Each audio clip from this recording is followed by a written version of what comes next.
Here we are again, and I seem to be on camera 1 today. Pointed right at the keyboard. You see, the studio's a little different at VPW because they've had major renovations, and we're all looking forward to much improved episodes of our show. Actually, that's a total nonsense. We don't expect the show to improve with any amount of technology. You always hope that your show is going to get better with time, but we've been doing it for a year, and basically, the very first time I saw myself on TV, I was standing there in front of the blackboard talking about math, and it was obviously not a glossy commercial show like on the level of Arsenio Hall, who, like, before he's even said a word, like the band is playing, the girls in the audience are shaking around, and he's going like this and going like this, and the credits are rolling, and like he's been on about 5 minutes just saying, yo! And he hasn't even done anything. And meantime, on my show, I'm standing at the board. Now we will consider the equation x squared plus y squared, and it's unbelievable trying to compete. And yet here we are. Someday we're going to kick that Arsenio Hall right off the airwaves, because we're going head to head with him. And I'm telling you, Arsenio, you don't scare us here at Math with Marty. Anyways, back to the topic which has made us famous. We're just going to walk over to the board and get back to our usual style of programming, you see. And we left the viewers last week with this fascinating problem. And it is an interesting problem, as a matter of fact. It's an amazing fact of science. Salt wants to mix with water. And I tried it. I put a little container of salt in a closed jar, and here's a big jar, and water's in the bottom. And the water and salt want to mix. They want to mix so much that the water will rise in here and condense into the salt. Unbelievable. And now we can actually ask the question, how badly does the water want to condense? And the question, how badly, what do we mean, how badly? It's very simple. What do I mean? I mean, how high is it willing to go in order to condense? Against the force of gravity, how high is it willing to go? The answer is, in the case of seawater versus fresh water, because it's a concentration-dependent phenomenon. In the case of seawater versus freshwater, it is willing to climb 750 feet in order to mix. This is a measure of the energy, the desire of the thing to mix. And this arose in the context of our desalination subject, because going the other way around is a question of how hard do you have to work to make them unmix. If you lift it at 751 feet, then that is just beyond the point of equilibrium, then they would want to unmix. And this illustrates the minimum theoretical energy required to desalinate seawater is the energy required to lift it 751 feet. Now I'm going to talk about that and explain how this all comes about. And as an aid to this discussion, now my blackboard is so small these days. It seems to get smaller every week. But I'm going to draw a box here and say this box and this box here. And I'm going to draw little dots in here and say this is a microscopic picture of how far apart the air molecules are in a box of air. And now I'm going to look at this box and say it's a box of seawater. And I'm going to ask, how far apart are the molecules of salt? Right off the bat, of course, there is no molecules of salt because the sodium chloride becomes ionized and breaks into sodium and chlorine ions in salt water. But whatever you're talking about, it's the little particles I'm interested in. Sodiums, we'll call them plus, and chlorines are minus, but whatever they are, they're little particles. And we ask, how far apart are they? And the answer is, and this is just a fact which is not a terribly deep fact, it's just a fact of the oceans, is that these things are 25 times closer together on average than these particles of air. In other words, if you had a box of air that had 25 trillion molecules of air in it, the same box of excuse me, if you had a box of air which had 1 trillion molecules of air in it, then a box of seawater the same size would have 25 million, trillion, did I say? 25 times as many particles of salt. This is called the osmotic pressure of seawater. It's not called the osmotic. There's something called the osmotic pressure of seawater. They say it's 25 atmospheres. And one way they sometimes phrase this in chemistry textbooks is that if you imagine a kind of a sieve, and I'll have to take this vessel of water and I'll extend it high up like this, and I'll make a sieve, a piston. A piston which is permeable, which actually, the piston is like a sieve that it lets the water through, but it doesn't let the salt through, and it's filled up with water down to here. And it's like someone's trying to push down on the plunger, like those coffee filters, and squeeze the salt closer together. And you ask, how hard is it pushing back on the piston? And the answer is, the salt particles are pushing back on the piston with 25 atmospheres of force, something like 400 psi. And this would be the force required if you had this seawater and you wanted to squeeze the fresh water out of it. You'd have to push down with 25 atmospheres, 400 psi of force on the plunger. And this is the minimum theoretical energy required to desalinate seawater. And it seems like a heck of a lot of force. But actually, it turns out to be very little energy if you add it all up. The only problem with this picture here is we are not really certain whether there exists such a thing as a molecular sieve. I mean, in principle, you could say that we can imagine the existence of a molecular sieve which will pass water molecules but block the salt particles, the salt atoms. But I don't know if such a sieve really exists. I think they have certain kind of membranes which, at very low pressures, act in a way similar to this kind of sieve. And these membranes do form the basis of certain technologies for desalination, not of desalinating salt water because the pressures are too severe, but in desalinating what they call brackish waters, which is called slightly contaminated waters. But what we're looking at basically is 25 atmospheres of osmotic pressure. And so if we go back to that other example I had, and the fact is you should remember your whole life. The osmotic pressure of seawater is 25 atmospheres. You heard it first on Math with Marty. Don't forget it. But based on that fact, I think it's fairly clear that in a tall column of water, if we have fresh water on the bottom and salt water on the top, that if this is seawater, the pressure of a column of water 750 feet high is 25 atmospheres. Because 30 feet of water, 30-foot column of water is equivalent to 1 atmosphere.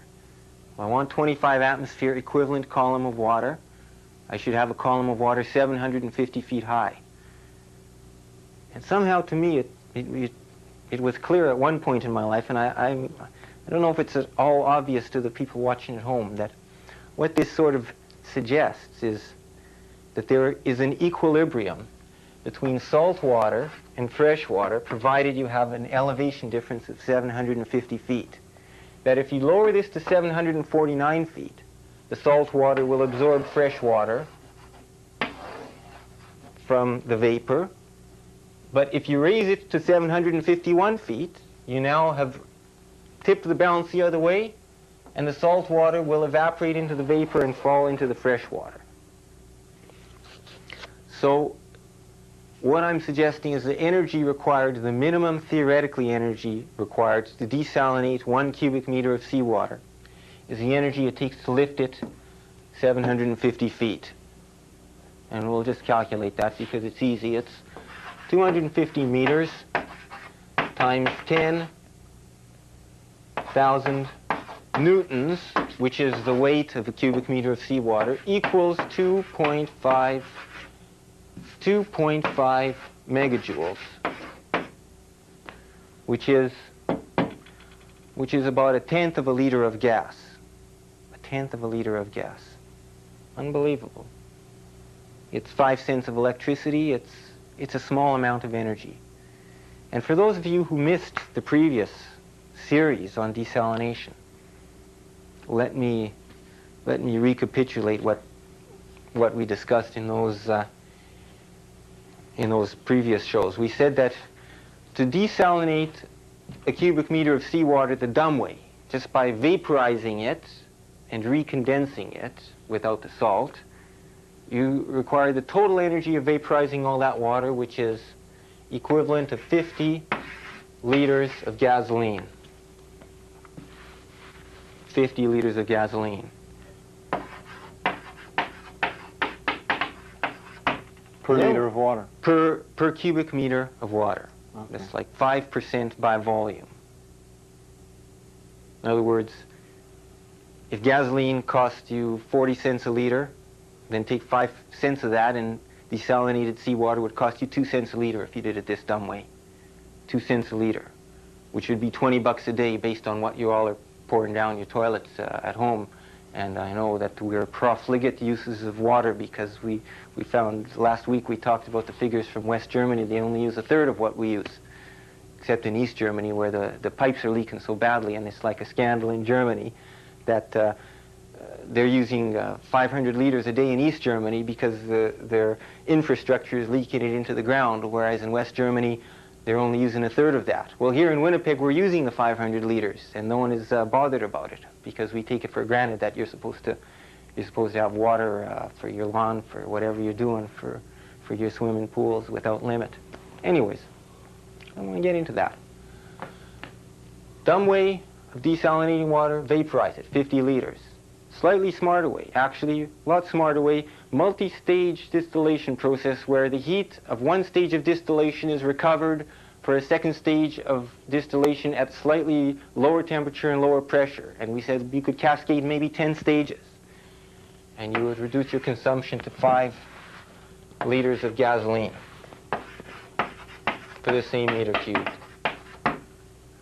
And now, what I'm saying is the amount of energy in equivalent of liters of gasoline, because I'm using this conversion factor of megajoules to liters of gasoline, which I carry around in my head, of doing it this what we call the thermodynamically reversible process for desalinating seawater consists of raising it by 250 feet, 750 feet, where its vapor pressure reaches an equilibrium and whatever.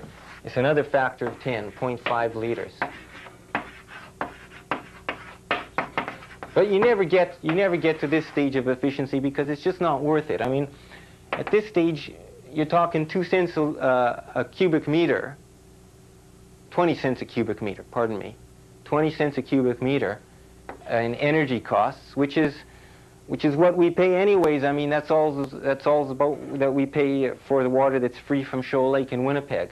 So obviously there's so many additional costs of distribution and the piping system, the sewage system, all that infrastructure, that for, you know, a half a cent a liter is not worth it to go to the most efficient possible process.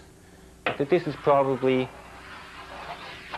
a sensible level of economics for desalination of seawater. If you look at the situation in Israel, where they have a big problem with water, at this cost of water, and it's a calculation that I sort of did in my head, and I'm not going to repeat all the facts and figures of it, but if you assume they use per person as much water as we use here in Winnipeg, the cost of water for the whole country would come to about $2 billion a year at this level, which is about sort of roughly equivalent to the cost of their military efforts. So you can see what's sort of at stake there. I mean, they could give up their security and lose water and have to desalinate, but for the amount of money it would cost them to desalinate that water, well, maybe for a few bucks more they could march all the way to the Euphrates River and have all the water they wanted. Well, I'm not supposed to say that on television because now the Arabs will get annoyed. We did a peace plan a few months ago and nobody liked it, but I'm just saying, like, water is a big problem in those parts of the world, and it's not surprising. It's worth a lot of things worth fighting over, not the least of which is the water resources in that part of the world. Anyways, let's get off this topic. Let's do a song. do a song. Did I say bad stuff, Neil, today? Not Cool, Clear Water? Okay. Hey, that's a good song. Cool, Clear Water by the Sons of the Pioneers. Let's do that one. I do it in the key of, oops, I'm going to do that on piano. See, there's this sort of Floyd Kramer version. I think I do it in the key of C, as a matter of fact. Let's go down one. This kind of cowboy thing.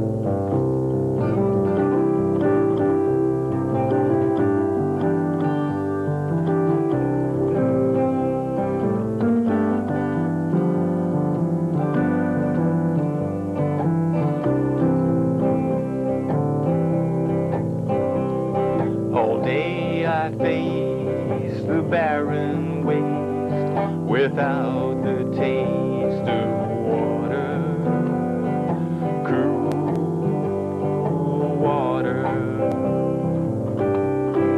Yeah.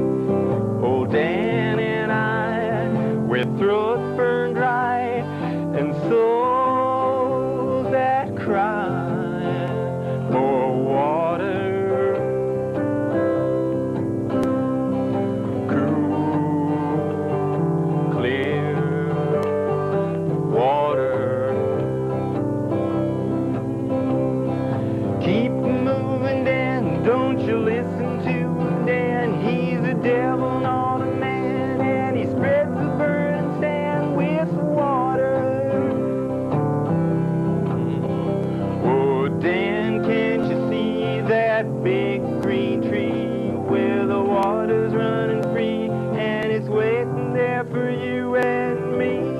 Up to the key of D, Neil. Now, ready? Here we go.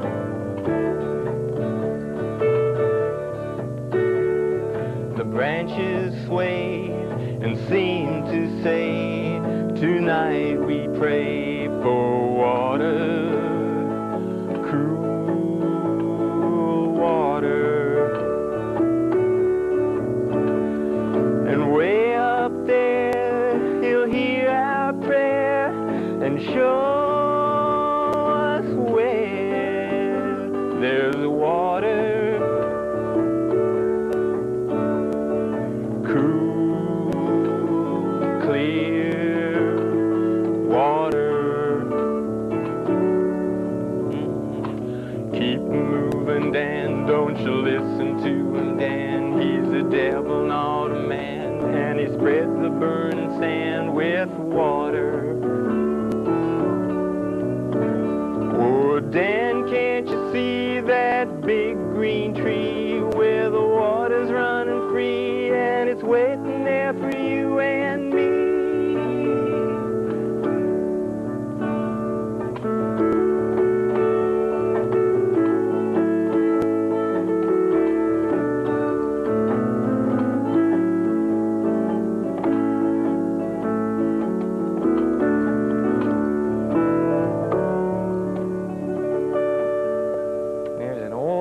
Song. And interesting thing about that song for me, it was one of the first piano solos I actually learned to do as a country song. Now, okay, when I was a kid I had piano lessons. I learned to play the classical pieces, and then when I was like 18 I started learning how to play pop songs, rock songs or whatever, which means you chord along in the sense to learn how to play the chords and sing along with them. And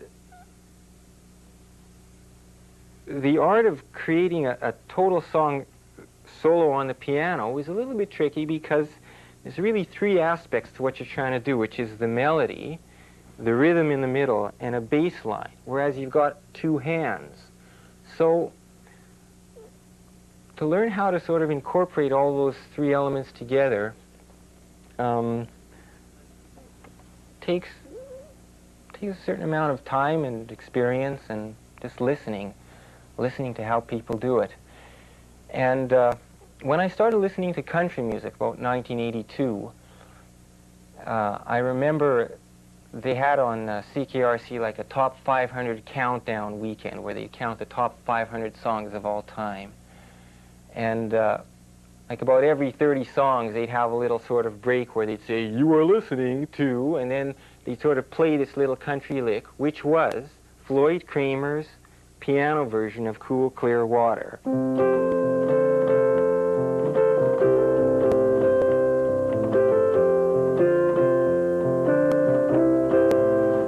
And so by hearing it like about 50 times in the course of the weekend, I caught on to a couple of things that he was doing to create that country sound.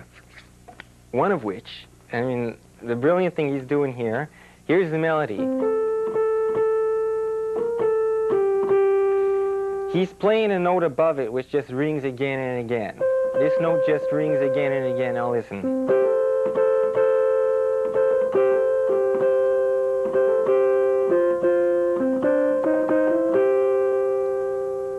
See, he's done the same thing just by adding that upper note. That's one element of what he's doing, and another element of what he's doing is the prominent use of this kind of slide, going from into the melody note from one full note below, whereas in jazz you often slide into a melody note from a semitone below, but in country from the full note below. That's the patented Floyd Kramer sound, which you'll see advertised on those well, it's not K-Tel anymore, but it's someone with the same, probably the same guys. You'll see those records advertised, and that's the sound that just makes you go nuts. I love it. I never get tired of hearing that. Well, you know, there was that book, it was the biography of Chet Atkins, and he talked about the day that Floyd Kramer was in the studio. That's right. And there was some piano player, and he was playing this amazing sound. Floyd Kramer said, "I have to learn that sound." Yes. And who is that piano player? What was his name? Nobody knows, but thank you. Yeah, it's a heck of a thing. And those little colorful stories from the history of music, well, we hope that you're all enlightened by them. We are getting near the end of the show. We've done this calculation. We're probably going to leave the topic of water for the time being, because we've done 4 shows on it now, including this one, and there's lots more we could talk about on these questions. I mean, we barely scratched the surface of doing, doing all these kind of calculations, and I like to do a lot more, but you got to keep moving. You got to keep changing the topics,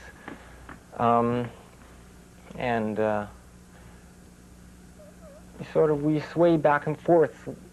I haven't done sort of a technical engineering sort of based topic for quite a while. I was on these kind of physics topics for some time, and then sometimes we get into these pure math topics, and what the heck. There was something else I was going to talk about today concerning prime numbers and stuff, but I'm obviously not going to get to do that. Let's just do another song. Can you maybe pose a quick question? Oh, here's a good question for you. We don't give problems, and the people like it when we give problems. And I'll go back to the board. Okay, and here's the problem. This will give them something to think about. And we had this high school kid on once, and we were firing questions at him to see how sharp he was, and he was doing good. He was answering them.